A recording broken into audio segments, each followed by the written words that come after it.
Bom, eu estou trabalhando nesse curso chamado Religião Material, junto com o professor Eduardo Cruz. Esse curso, eu vou falar, na verdade, eu vou compartilhar a minha pesquisa, que foi a minha tese de doutorado, né, que é chamada de Religião Material. E aí, o que que é essa religião material? É uma forma de abordar, de estudar as religiões a partir dos seus aspectos materiais. Isso significa dizer que é tudo que é percebido pelos sentidos. Então, em vez da gente investigar uma religião pela sua doutrina, pelos seus valores, né, pelas suas crenças, a gente vai olhar por tudo aquilo que envolve o corpo, que envolve objetos. Então, uma abordagem assim bem diferente. A religião material é essa abordagem que, né, se concentra nos aspectos materiais, ou seja, tudo que é percebido pelos cinco sentidos. Então, né, tato, paladar, olfato, visão. Então, todas as religiões, por mais que a gente sempre tenha uma ideia de que religião é uma coisa abstrata, que é uma questão interior, de crença, todas elas nos afetam materialmente de alguma maneira, mesmo que seja minimamente. Então, os rituais, eles vão ter ou música, ou uma postura corporal, ou um incenso, ou um jeito de se vestir, ou alimentação.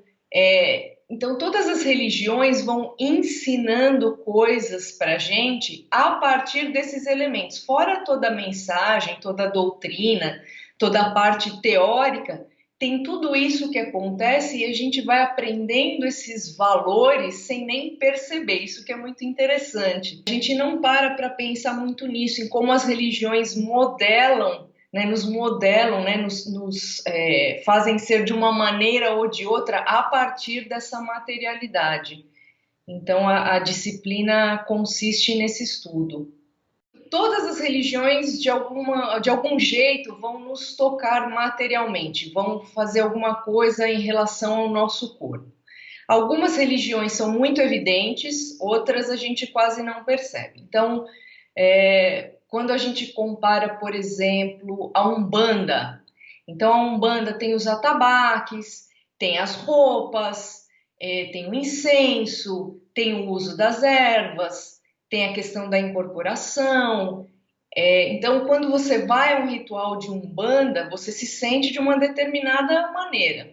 Se você vai, por exemplo, numa igreja da linha tradicional protestante, né? Por exemplo, uma linha presbiteriana, você não vai ter tambor, você tem os hinos e você fica sentado, uma roupa que é mais comum, mas também são aspectos materiais. Você não tem a presença de imagens, né? Coisa que na Umbanda às vezes você tem muita decoração. Então, por esses dois exemplos, a gente consegue observar que, né, assim, de forma muito geral, no protestantismo você tem aquele ritual que faz você ficar mais quietinho, mais pensativo, ele te leva por uma experiência mais racional, porque você vai pensar sobre aquilo que o pastor está falando, então ele te leva por esse caminho, enquanto a Umbanda vai te levar para talvez para um caminho mais emocional, porque vai ter a música que vai mexer, tem o som alto, tem a dança, tem esse outro universo, né, sensorial.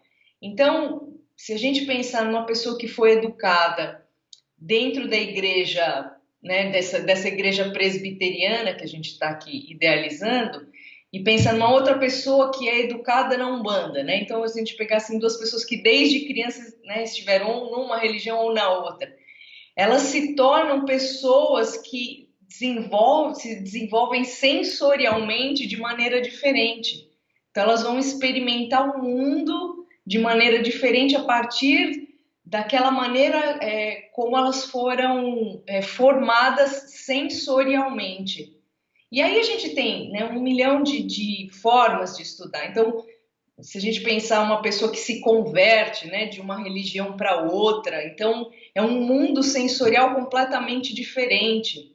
Então, como é que ela se sente? Como é que ela muda? né, estando em contato com esses outros estímulos sensoriais. Então, cada religião que a gente olhar é um universo sensorial completamente diferente. Então, se a gente vai para o hinduísmo, tem lá a questão do incenso, tem a meditação, tem a alimentação, tem o yoga, que muitas vezes acaba fazendo parte. Então, isso vai fazendo com que a gente entenda o mundo diferente, sinta esse mundo diferente, né? Isso ajuda a gente a modificar e a ser de uma maneira ou de outra, né? Eu não estou nem falando aqui dos valores, mas é só mesmo da questão sensorial. Os tópicos que nós vamos trabalhar nesse curso são, primeiro, como é que essa disciplina se formou, né? Então, ela nasce a partir da antropologia e da arqueologia. Então, né, esses profissionais começam a estudar os rituais, né, mais na antropologia e a questão do corpo, e na arqueologia eles vão estudar os objetos e como os objetos vão construindo as pessoas. Então, a gente conta essa história para, né, primeiro fazer esse alicerce, para entender de onde veio a disciplina.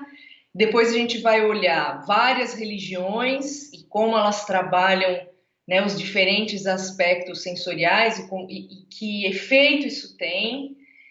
A gente vai olhar também, né, como é que, né, a gente está num momento muito interessante para observar isso, porque com a questão do distanciamento social, a gente não tem os rituais.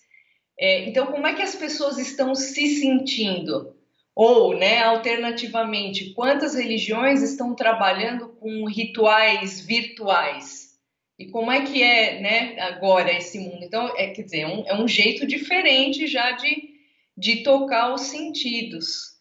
Então, a gente vai ver, né, vai tentar trazer essa questão para olhar essa atualidade. A gente vai falar um pouco também sobre decolonialismo, porque como essa abordagem ela fala muito de como cada religião sente o mundo de maneira diferente, ela vai criticar muito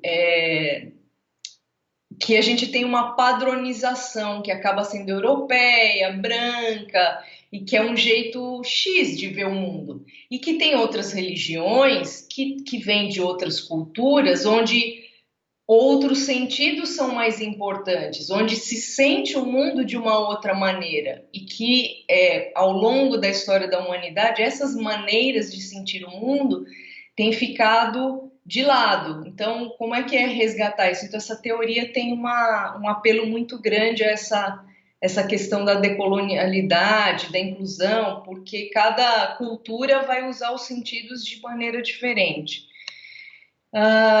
Claro, a gente vai também levantar as críticas em relação a esse método, né? Então, quais os cuidados, né, que a gente precisa ter ao utilizar essa metodologia, o que ela pode extrair, né, de uma religião quando estudar uma religião.